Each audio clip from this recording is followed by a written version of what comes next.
Hello friends, नमस्ते। मङ्गलाज cooking रेसिपीमा यहाँहरूलाई फेरि पनि स्वागत छ। दसैँ नजिक आइसकेको छ। दसैँमा त अब खसीको मासु खानै पर्यो, विभिन्न परिकार बनाएर हैन। यसपालिको दसैँको लागि पहिलो भिडियो स्वरूप मैले चाहिँ यहाँ रक्ती फ्राईको रेसिपी लिएर आएकी छु आज। अनि यो रक्ती फ्राई चाहिँ मैले एकदमै मिठो र सजिलो तरिकामा बनाएकी छु।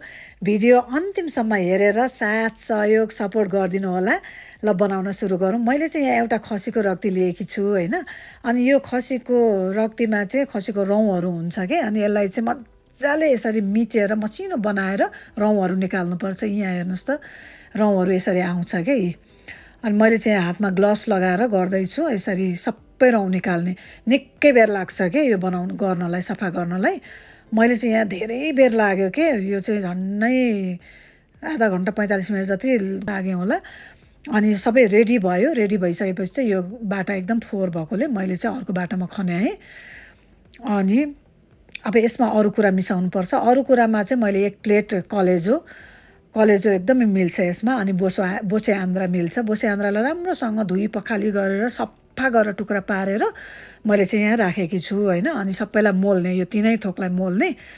अनि यो मोलेर एकातिर राखिदिने। अब यसलाई चाहिँ यो पकाउनको लागि रेडी भयो। अब पकाउन सुरु गरौँ।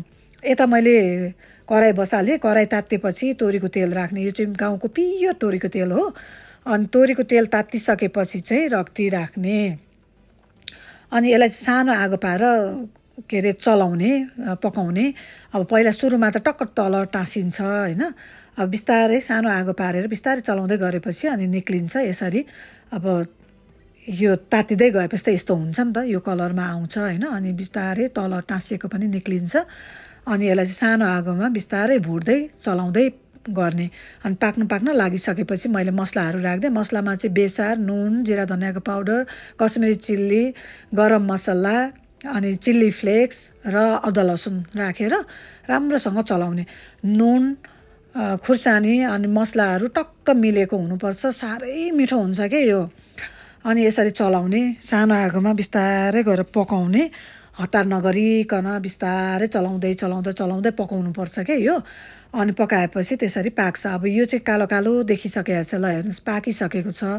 पाकेपछि यसरी कलर पनि चेन्ज हुन्छ, कालो कालो देखिन्छ।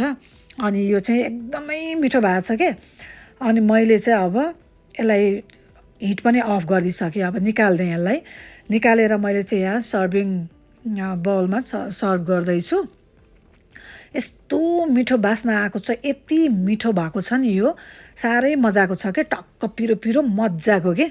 अनि अब भोज त खानै पर्यो दसैँमा हैन, चिउरासँग। मैले चाहिँ यो भुटन हैन, भुटनको पनि म नेक्स्ट भिडियोमा भुटन पनि लिएर आउनेछु। अनि अचार बोडीसँग सर्भ गरेँ। यहाँहरू पनि इन्जोय गर्नुहोला।